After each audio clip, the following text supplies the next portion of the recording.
If you're watching this, you're probably not where you want to be financially, and that's okay. I feel like there's so much pressure in your 20s or 30s, or any age for that matter, to have all of your life together, particularly with your finances. We scroll on social media, we're comparing ourselves to other people who seem like they have the perfect lives. But honestly, money is a subject that isn't taught in schools really. The playing field is very unequal. My goal on the internet is to democratize the information that I've learned myself. So I don't come from money, I don't have rich parents, I didn't go to private school, I didn't also study finance, I studied fashion, but my passion is personal finance. And I know that sounds kind of odd, but that just is what I love.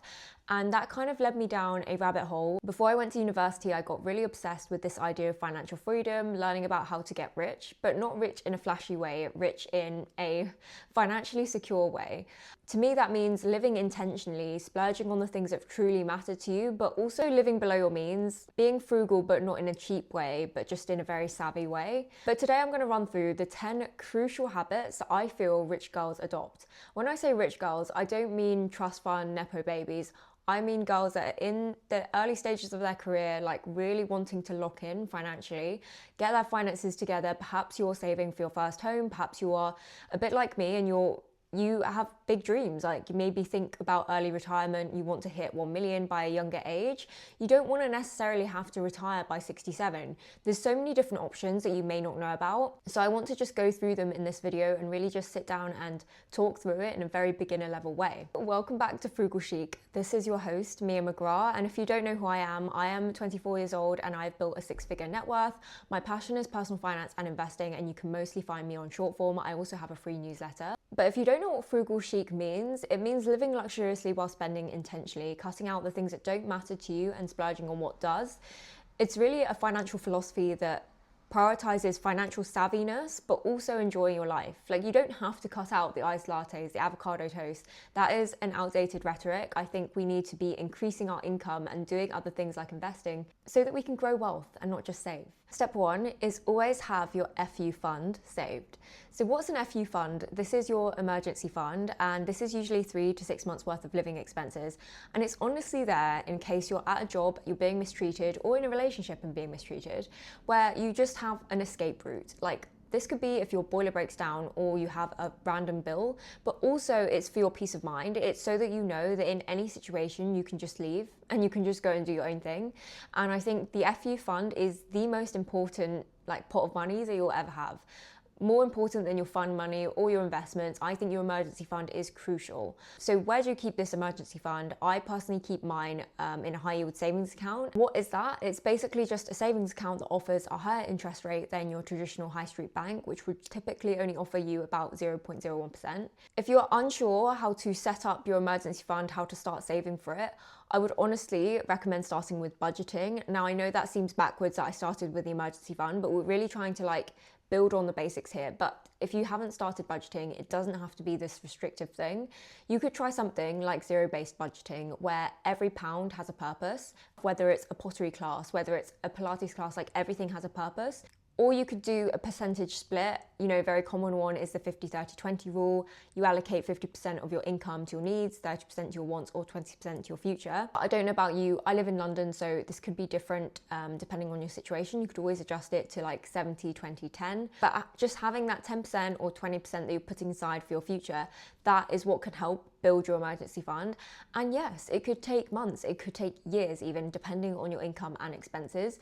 But the key is I would focus on this part before you focus on investing or anything else like that, because as we'll get into, when you're investing, there's risk. So you kind of want that safety cushion there first. Living below my means. I know we've all heard this before, but what does that really mean? I really take it literally. I think it just means spending less than you make. Now, that seems really obvious, it seems easy, but you'd be surprised how many people can't do that for various reasons. But we are going to be aware of our finances. If you watched my previous video, we did a money audit. So we just got a notebook and we wrote down what's our income, what's our expenses, and we just were very aware of the numbers. So once you've done that money audit, it's very clear to see what you can actually afford to spend after your rent and bills and everything is taken off.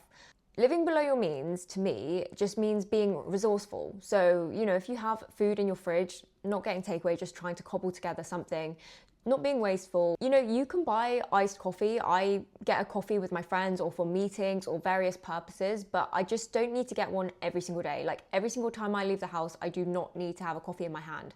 That being said, if that's what truly makes you happy and you really enjoy that, I'm not trying to take that away from you, because I think the whole point with frugal chic is that you could actually splurge on something that other people don't think is useful, but that's something that you value, and that's totally fine. For example, I actually do have a bigger eating out budget than maybe other people, because that's a lot of times when I'll see my friends or see my family, and that's really important to me. And sometimes I'd like to treat those people, and that's obviously more expensive, but that's where I get my joy.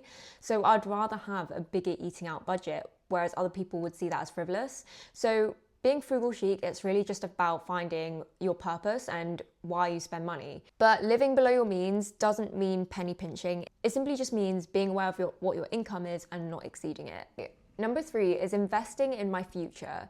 So if you don't really understand investing, I'll explain it very, very briefly. So basically, when you buy shares in a company, you are becoming a part owner. So what happens is your investments go up and down in value, and that is heavily dependent on many factors like the company's performance, like the current economic conditions, and just various different things like hype of that certain stock. But that's when we're talking about individual stocks. So that's what people immediately think of when they think of investing. They think, yeah, I'll just go with, I'll just buy some shares in my high street bank or the restaurant that I go to on the weekends.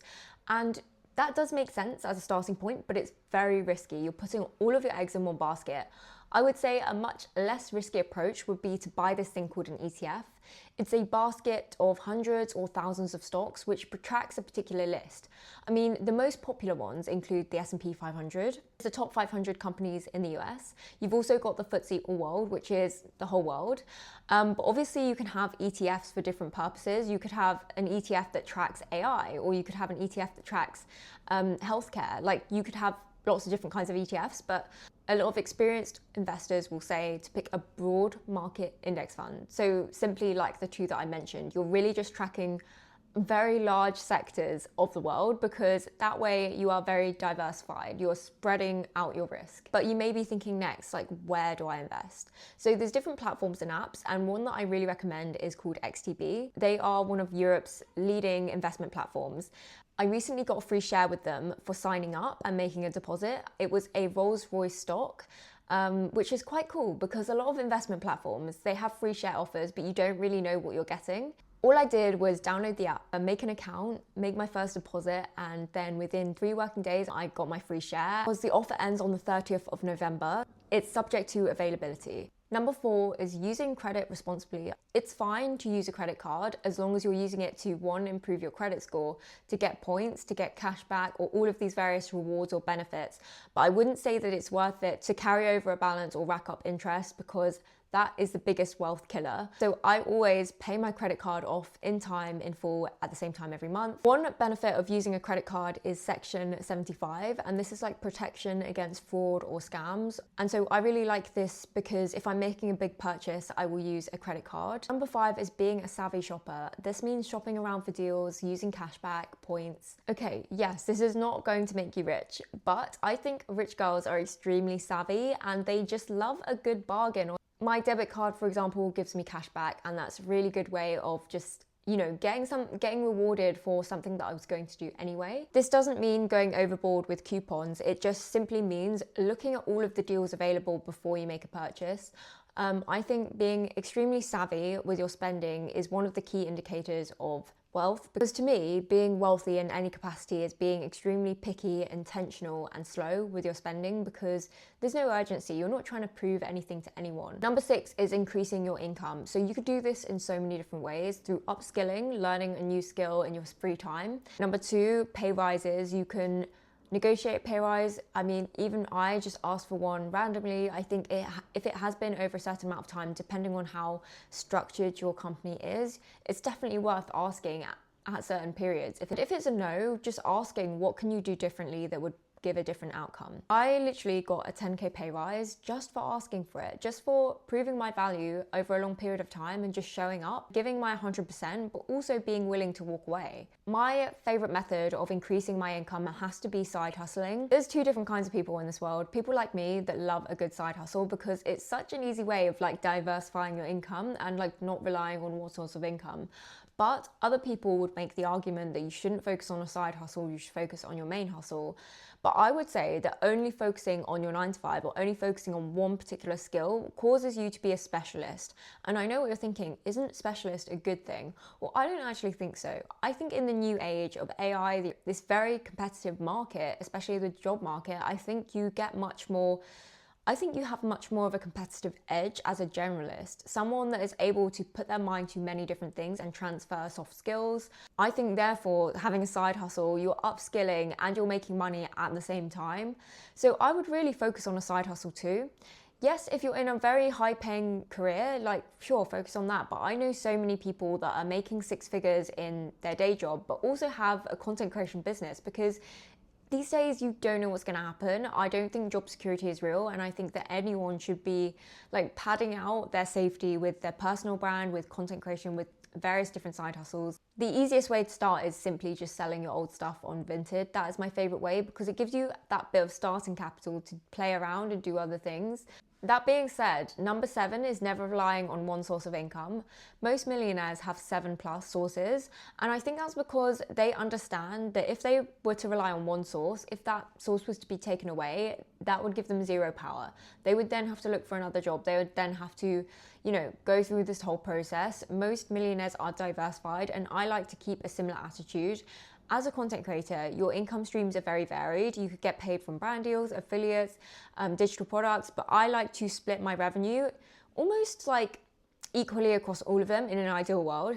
Obviously at the moment, like brand deals take up the most of my revenue, but it's my goal to have them equally spread or cover each one to cover my essential bills, because then I know that if I lost, all of them bar one, then I would at least have one source of income. Whether you're at a 9 to 5 or you're freelance or you have your own company, it doesn't hurt to just diversify those sources. Number 8 is negotiate always.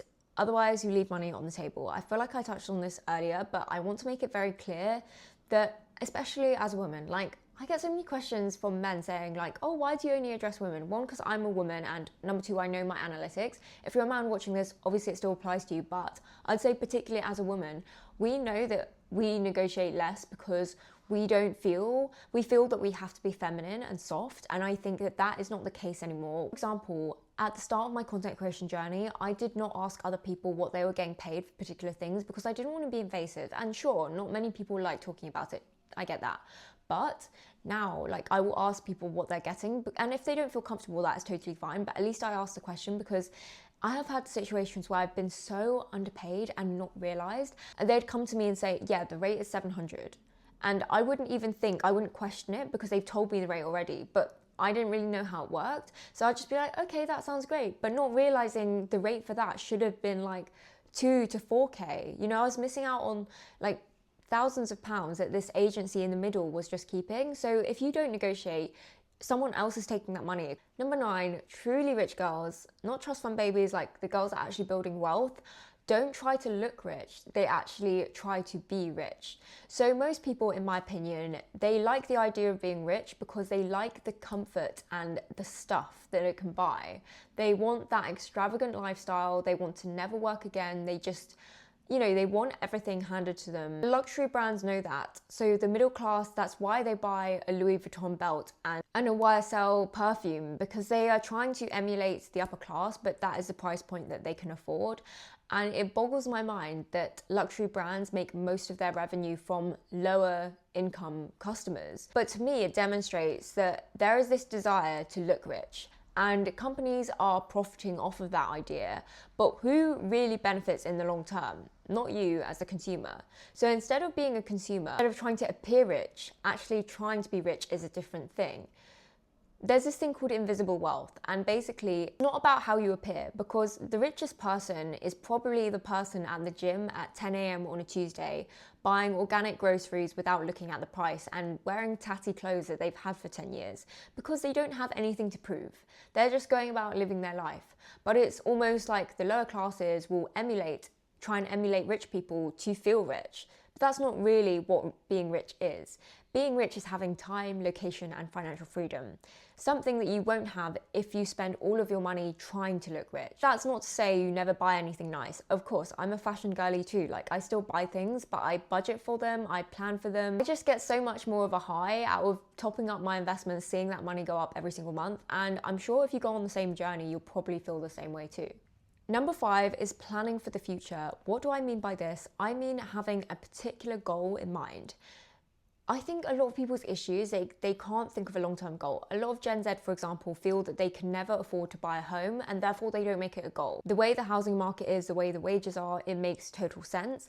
But I would say without a plan, without a goal, how do you know where you're going? Like, how do you know why you're even saving? If you don't have a purpose behind your saving, you will find it very difficult to save. It doesn't even have to be this big life goal, like early retirement. It could be something like a holiday, a wedding. So I'll tell you mine, for example. Mine is to get to 1 million by the age of 40, but I actually want to do it much sooner than that.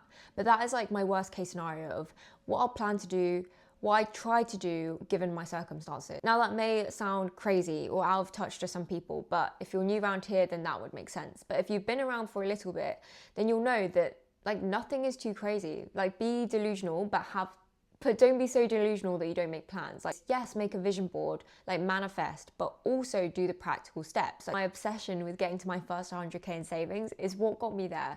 I would not shut up about it. I was obsessed and I would watch videos about it. And I think when you have that level of obsession, it becomes inevitable. Like, if you're a person that takes action and you're very dedicated to that, why not? So I want you to set unrealistic goals for yourself, because if someone else has done it, it means it's possible for you too. Those are the 10 rich girl habits I think are crucial in building wealth. If you enjoyed this video, give it a like and follow for more content from me. I'll leave the link in the description to download XDB and get your free share.